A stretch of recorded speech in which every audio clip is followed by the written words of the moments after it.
ยังต้องพูดยาวกว่านั้นยังไม่มาเลยรถไฟเอาพูดใหม่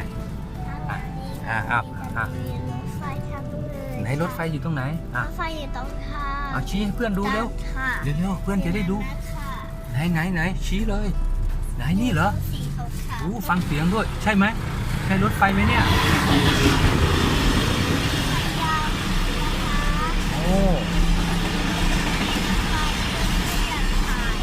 เพื่อนๆอย่าลืมถ่ายคลิปรถไฟด้วยนะคะโอ้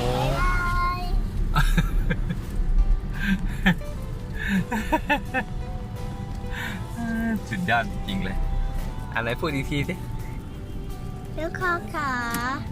วันนี้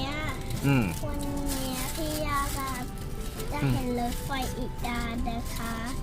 วันนี้เพื่อนจะถ่ายไฟสวยไหมคะโอ้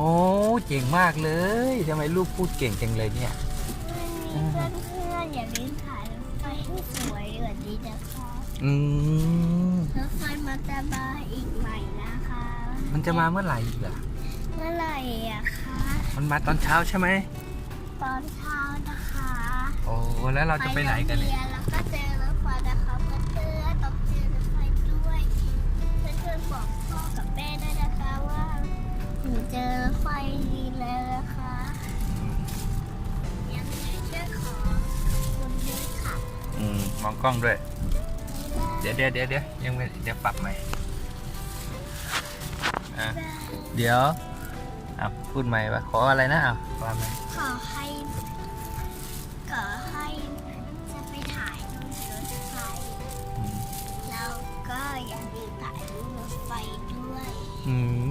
ทำไมพิธีกรมีขี้มูกด้วยนะพิธีกรเช็ดขี้มูกหน่อยสิ